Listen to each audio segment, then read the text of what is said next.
When I say the word China, what's the first thing that comes to your mind? The chances are it's probably not a positive thought. Overcrowded cities, strange food, let's just go for it, rabbit brain, air pollution, major factories, and of course, well, the big one. COVID-19 may have accidentally been leaked from a lab in Wuhan, China. But yet it's always been a country that we've been super curious about, but never curious enough that we've actually went to go and see it for ourselves until right now. It's a country of extreme contrast and cultural richness, from the futuristic skylines of Shanghai to the timeless tranquility of the ancient temples. A country that we feel has been very misunderstood by a lot of the world, and until very recently, by us too. So we've just spent this past 15 days traveling throughout this mammoth country, seeing as much as possible in such a short space of time. And let me tell you this, China is not what we thought or expected. We've literally just touched down. It's about 7 AM in the morning, and we're going to try and make our way from the airport here into the city centre. So it's not actually that far of a journey. There's two airports here in Shanghai, but the one we're at is only about 13 or 14k out from the city centre, and we're going to attempt to use the metro to get in. We were reading online before coming the best ways to get into the city and the location we want to go to, and the metro seems to be one of the best ways, but I'm assuming it's going to be a wee bit more difficult than what we expected.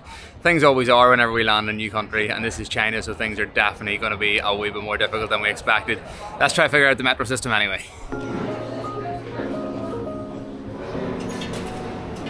Success, unbelievable.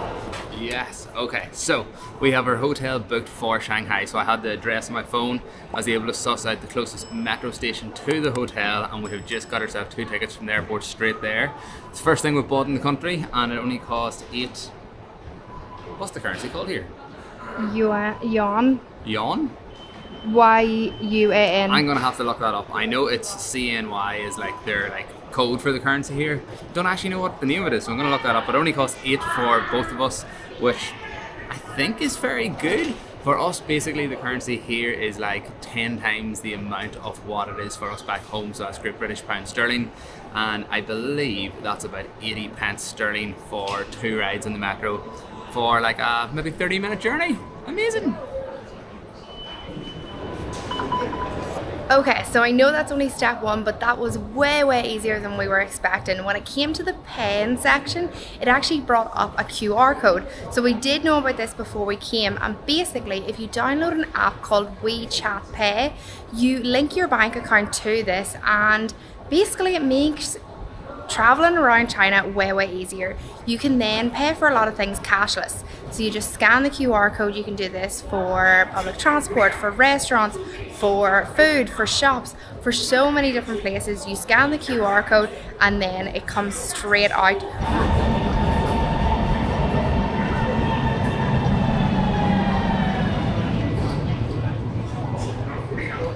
I feel like it might be this one. It's busy. Let's get on.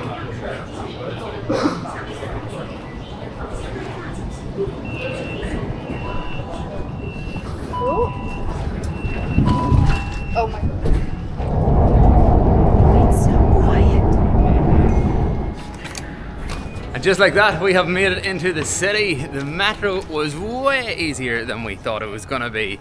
Great job, really clean. People were actually like pretty friendly as well. Yeah, well, Guy was talking to us in the metro and everything. Yeah, I didn't really know how people were going to be, to be honest with you, because like we knew English wasn't spoken really at all here. But there's English on all of the signs in the metro. Didn't expect that either. I thought it was only maybe going to be when we were at the airport, but it's carried through, so that's brilliant. And the sun is shining. It is warm, which I was a wee bit nervous about too, to be honest with you. I read up online before coming that at the minute it's meant to be a wee bit chilly here in China and in Shanghai specifically, but it is a beautiful, glorious day, and the place, it's still morning time, so it might get warmer. And the place looks beautiful. So clean, so many trees, so much colour going on. It's a lot calmer than I expected. It's really pretty, like the buildings and everything are just really nice. It's like a cute area that we're in. But now that we're here, the first thing we need to do is go get these bags dropped off, try to check into our hotel, get some good Chinese grub.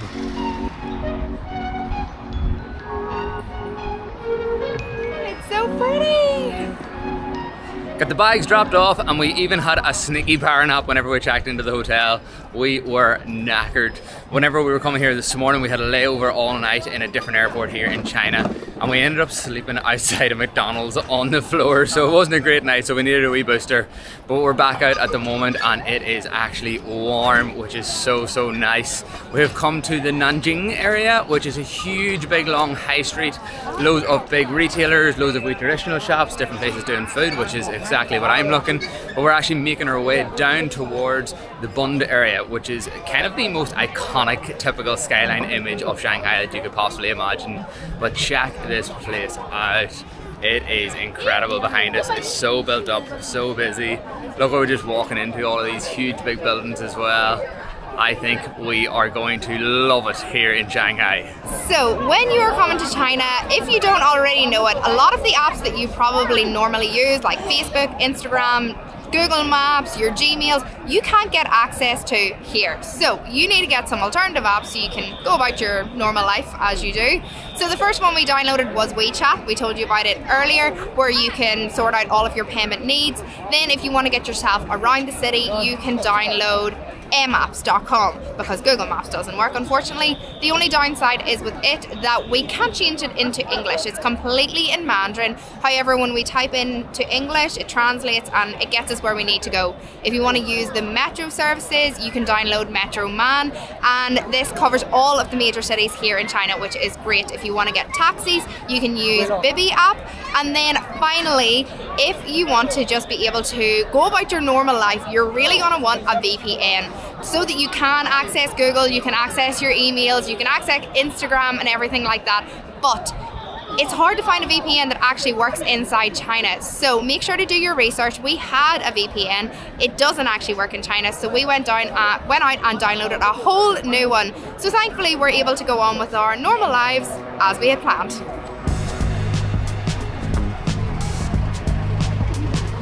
I have no idea what I was expecting before coming here today, but to be honest, it wasn't this. This is stunning. I am just completely blown away by what we're walking through at the minute, and by the whole situation. The place is honestly really beautiful.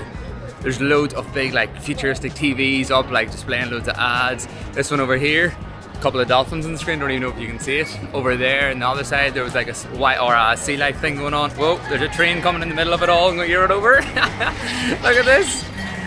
Oh man, this is wild. So we've just walked past the Shanghai dungeons, and earlier we walked past Madame Tussauds, which I did not expect to see at all, but it's given me such like London, Oxford Street vibes, which I didn't expect to like feel a comparison there, but it has been really cool seeing that side of it. We've just come inside the first ever food hall in Shanghai, but it's not the kind of food hall I was expecting it to be. There's loads of like cakes and different made up boxes that you would nearly buy for gifts. The second floor has food ingredients, but there's nowhere that has just food stalls, and we were like, yes, we've hit the jackpot. We thought we were gonna get loads of local style snacks in here, but not the case. Now we're in Pokemon Land. He's over there. Wow. They look amazing. So and biscuits over here.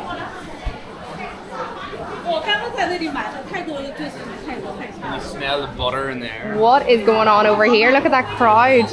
Yeah, this is definitely somewhere you want to come if you want to buy someone a really nice tasty gift, but it's not really the place to just pick up some snacks on the go.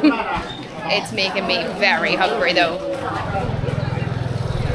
So we've just come across this wee place when we were walking down the street. It looks like they're doing pork and scallion steamed buns, but they're actually like fried off in the bottom, which we know is like a big thing here in China. We had them loads in Taiwan, so we're gonna go and give these a crack. Also fresh meat dumplings. One. Yeah.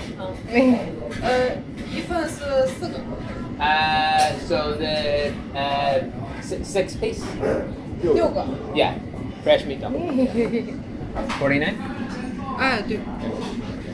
They look amazing. Beautiful. Look at what we've just ordered. We've also got some other food coming as well. We have accidentally ordered an absolute feast, and it has just landed down. not what we thought we ordered. Basically, these are pan-fried fresh meat buns, and then we also ordered what we thought was a chicken fried rice and a pork fried rice, but this is what we've got.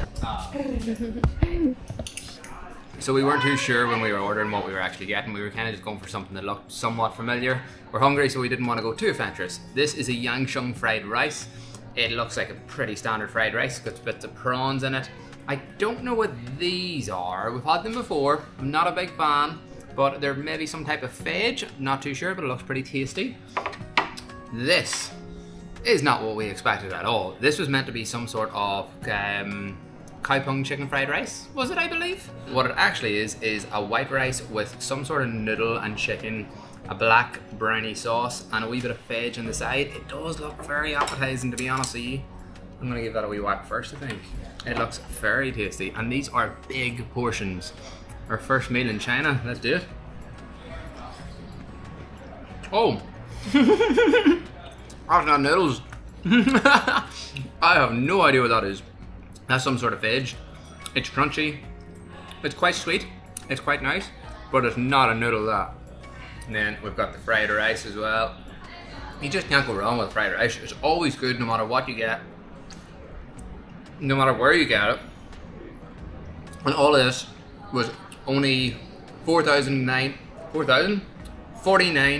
yuan, which is like £5 sterling maybe. So it's not too bad at all. And then of course we have the star of the show that we cannot forget. I am very excited to get stuck into these. We've got some sesame seeds on the outside, some scallions, and they look so crispy underneath. Beautiful.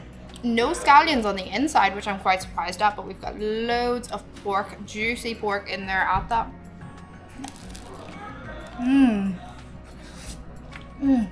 Them pork buns. Amazing. Oh my gosh. We're going to be having plenty of you over the next wee while.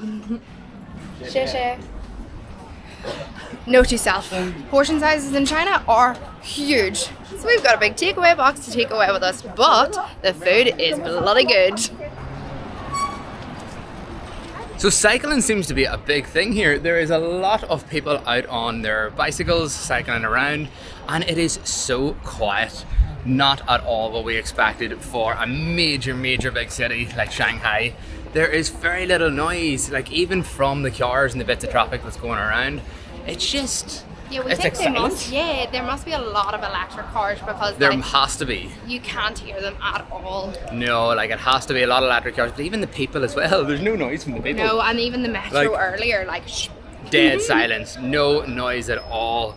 It's like a really strange feeling because, like, as we said, like we thought Shanghai was busy, chaotic, like just rammed with people. It just hasn't been that. A lot of people, Not don't get me yet, wrong. it is day one. Not yet, yeah, it's day one. Alright, we're over near the Bund area now. It's literally just over to the side of us. And you can kind of see the very iconic skyline over in the distance here.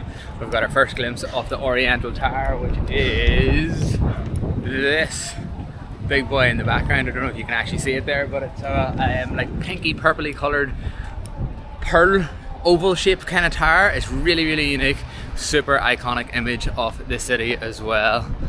And this part's very like fancy feeling, isn't it? It is very fancy. Again, I'm getting London feels. Yeah. Like I'm getting very like royal-esque, like Yeah. buildings. Not at all what we were expecting from China, to be honest. It really isn't, but look at that skyline peeking through now. The wall over here completely covered in flowers. So colourful, so bright. Such a well looked after city. Like all of the roads have like flower pots the whole way down the side of them, and just like attention to detail. I love it, like it's really cool, really nice. Ah, beautiful place. Whoa. That is all I have to say, is whoa.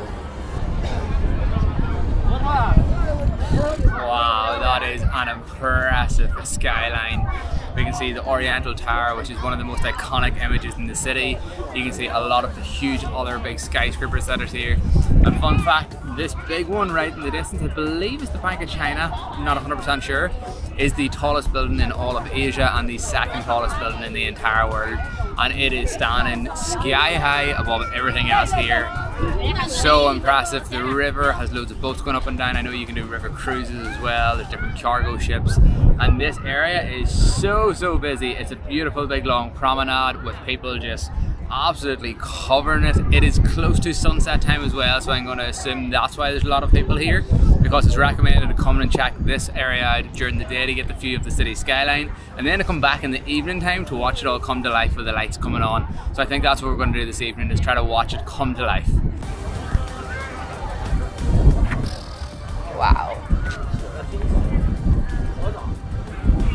At 6 o'clock on the button, all of the lights have just come on. You can see the whole way behind me in the skyline here, all of the towers and the buildings have completely lit up. And down by the bund where we had actually started walking along this promenade, every building individually lit up just one after each other like that, and it was very cool to see.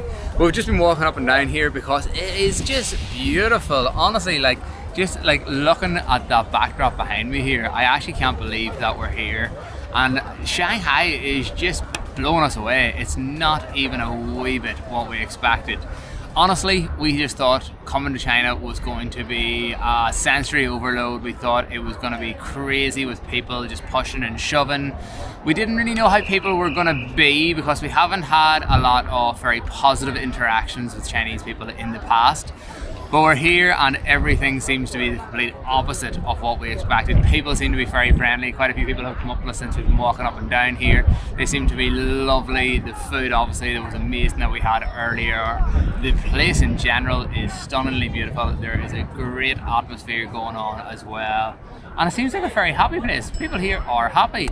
And to be honest with you, it's actually a lot like clear air as well. I expected it to be quite polluted in a sense, because you think a big main city in China there, it's not going to be very good. It is obviously very grey and kind of whitey skies. The skies aren't lovely blue skies, but apart from that, it's just a surreal experience. So I'm not sure what the building is across the way, but it literally looks like a massive disco ball now that's all lit up. It looks like an absolute party and I want to go and investigate it closer. But I don't know if I have the energy to do that tonight, so maybe one of the other days that we're here in Shanghai, I'll figure out what it actually is. And we are actually going to head over there, maybe even tomorrow. That's the financial and the business hub here in Shanghai, is the far side of the water over here. And I want to go check it out for myself. It's meant to be very Singapore kind of and I really love Singapore, so I want to go and actually see that as well. Plus, I was wrong earlier on. I told you that this big building here was the Bank of China. It's not at all. It's the Shanghai Tower. I was just looking up a skyline image online of the name of all the different buildings. And it's also not the second highest building in the world, because Malaysia just opened the Merdeka building, which is actually technically now the second highest in the world. So this has just been knocked into third place. So tough loss, Shanghai. Malaysia got you this time.